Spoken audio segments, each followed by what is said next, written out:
Hello, welcome back. So if you haven't already, then pause now and try out that last example for yourself. So if you're following along with the video, at about 6 minutes 5, 6, 10, it shows the diagram with the times and the nodes and everything. And then about 9:35 to 10:45, somewhere between there, it's showing the answer that you can check against. Or if you're using the PowerPoint, then on slide 10, it shows the diagram with the nodes and the tasks and the duration for each. Then work it through and then step through slide 11, which has lots of animation to show you the answers as they go. I'm about to show you another puzzle. This one is more to do with trying to learn the diagram itself, and then finally I'm going to point you towards 2 very good YouTube videos that will talk through a proper real life situation and how critical path analysis can be used to make decisions after the calculations. So I'm going to show you this diagram. So as I say, this diagram is written with no context. It's ideally I would be giving you a scenario where certain things were happening, and then we would discuss after we found the result whether this scenario was true to life, where the difficulties lie, where the risk is, where you advise people to move. But in this case, I'm just going to use this as an example for teaching these steps to it. So what I would like you to do is, first of all, to redraw this diagram.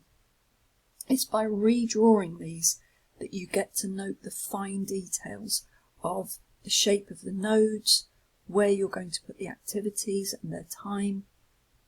I realised after this that I should have put arrows here, so in my later diagrams I've put arrows on, and it's doing it yourself that you get to feel those problems, those puzzles in your head when you realise that there isn't a neat solution and you have to think at that point.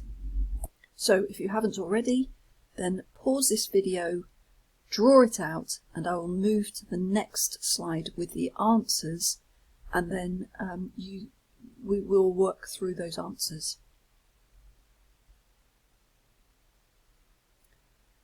So here is me calculating my earliest start time for each activity. Some of these are really simple. Going across A, 0 plus 2 is 2, easy. 3 is 5, easy. Here I have a conundrum. Here's my first problem. Do I add on 1 or do I add on 2? The rule is where there are 2 that meet back up, I will always take the longest time. So it's 5 plus 2 is 7.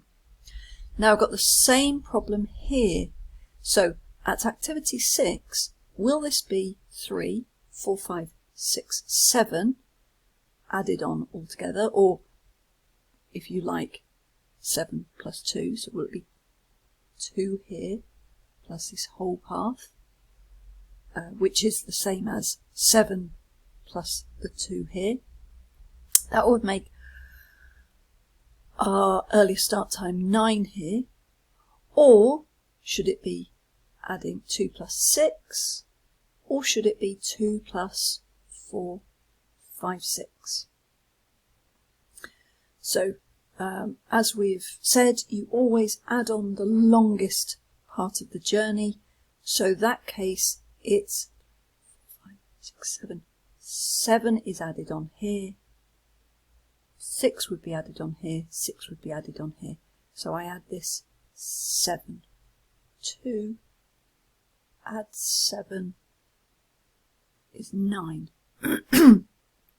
Then I move across. 9 plus 2 is 11. And then we've got one of these relatively now simple conundrums. Do I add 3 weeks or do I add 4 weeks to get the estimated start time?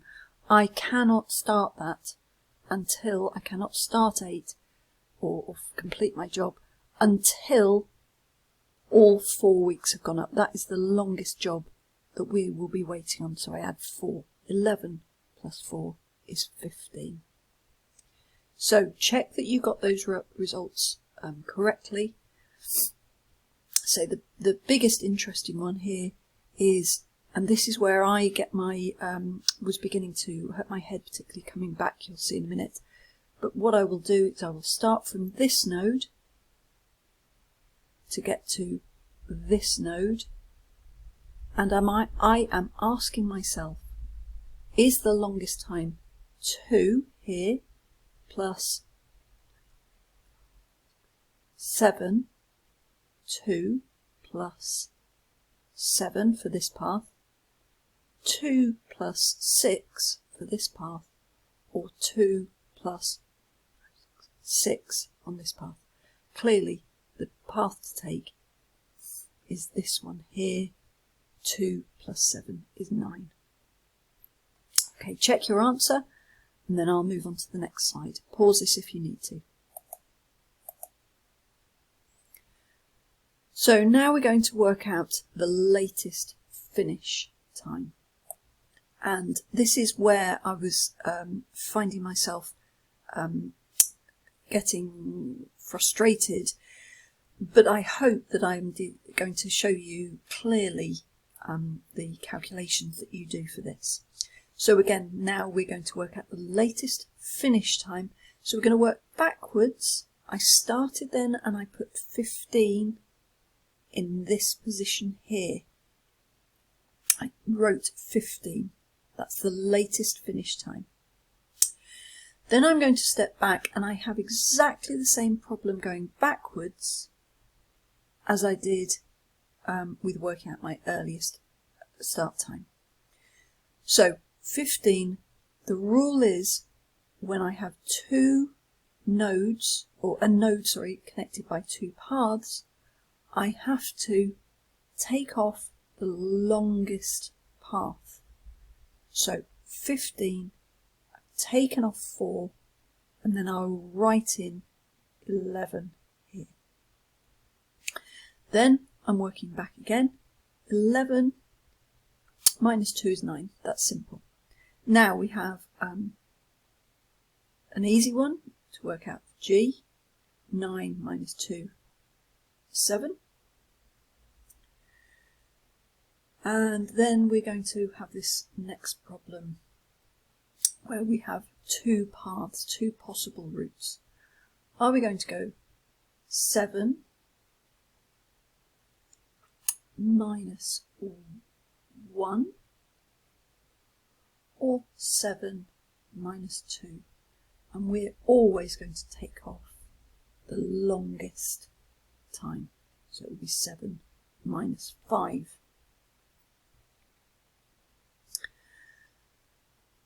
Sorry, minus 2 is 5. Now, when we get to node 2, as you can see, we have 3 possibilities for calculating our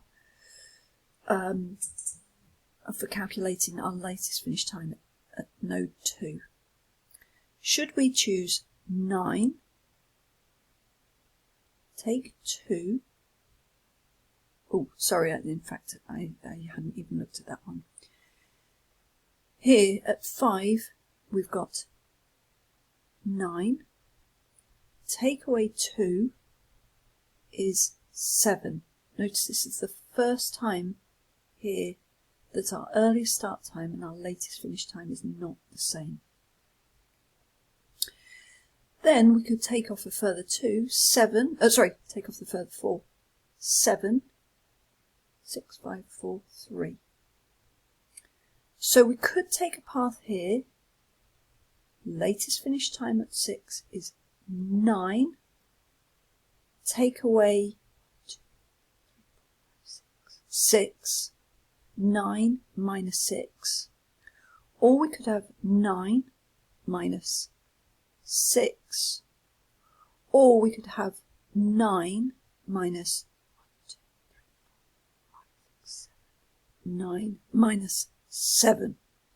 7 is the biggest number, so we are going to take 7 from that node, from the latest finish time, so that make the latest finish time here. 9 minus 7 is 2 here. And finally 2 minus 2 is 0. That, I think, is one of the most complicated ones that we're going to see. Certainly if you cover critical path analysis at university in any of your subjects, that's probably the most complex that you would ever do. And a lot of different subjects do cover critical path analysis. Finally, something we haven't touched on, but is very important, is working out which steps there are where there is a little bit of extra time spare. And that is called float. So the calculation that you need to do, I'm sorry this isn't perfectly clear, but what you're doing, I've just copied a little tiny extract here into here, is that you're taking the latest finish time of the previous node. So if we're working out for job C spans between 3 and 4, nodes 3 and 4. So what we're going to do is we're going to take the latest start time, that's the lower number on the end node. We're going to take that, and then we're going to take away the length, the duration, and then we're going to take away the estimated start time. If you are left with anything, that is spare time between when you expect to start the job and when the job has to actually be completed. If you have float, then that means that you could potentially shift some of the labour or effort or money or resource that's going into that task to ensure that the other task that it will be waiting on, or another task it will be waiting on, will complete on time, to make sure this does not overrun. So we can see that 7 minus 1 minus 5 leaves us 1. So task C has 1 week, or whatever we have, of float. 1 week it will be waiting there. The staff will be finished. If everything goes as it's expected, the staff will be finished and not have anything to do while they wait for this. On the other hand, task D starts, the latest finish time is 7. Take away 2 for its duration. Take away the estimated start time. That leaves us 0. This is our critical path. And if we do the calculations for everything, I'd like you to pause this, perhaps cover up the answers, or go back to your answer, and then work out if you get the same float times as I do.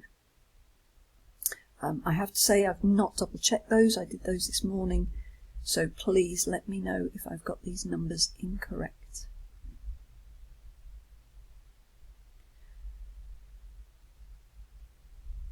So pause that until you're ready and then move on.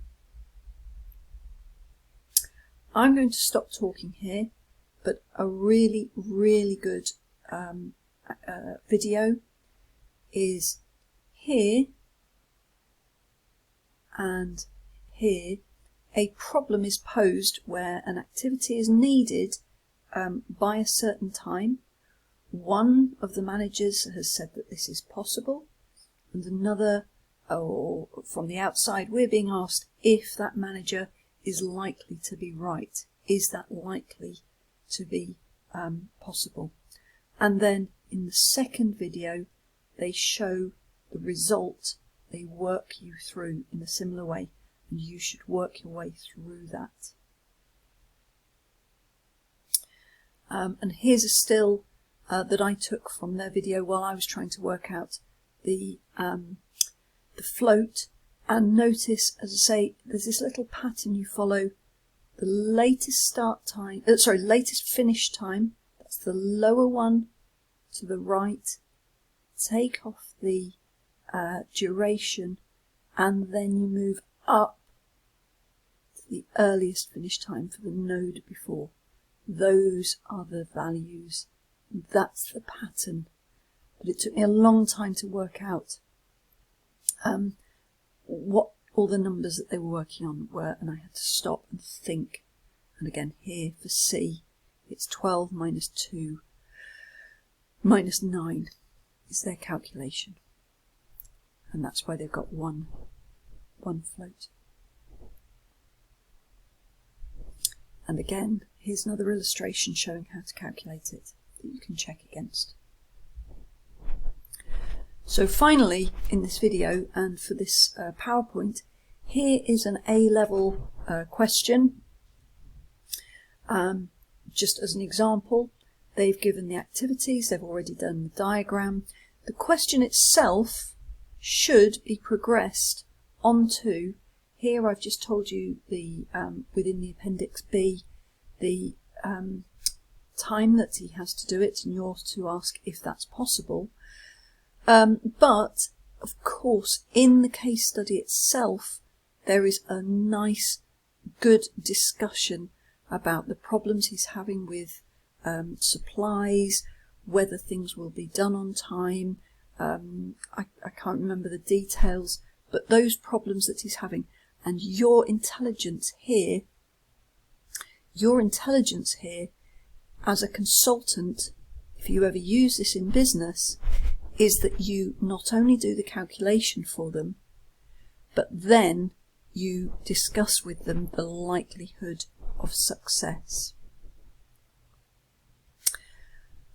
I've included below here, this is the answer that the exam board give, but they have not filled out this diagram, and I will try to add that on to the end of the PowerPoint shortly. And here you're seeing some more of the answer that the marker would see. So I hope you've enjoyed our little romp around critical path analysis. It's a really interesting little puzzle. If you want something nitty-gritty to be doing at the moment, a little trivial problem, a bit like, as I say, a Sudoku, but then if you like that human interaction and that evaluation of, well, yeah, but that's just not true, they wouldn't do it then, and this wouldn't happen, and you can discuss where resource can be shared if something isn't on a critical path, and whether or not this activity is likely to succeed, and why you do or don't think the numbers are true to life. I hope you've liked this and enjoyed it, and I hope that you get use out of it in your future lives. Thank you.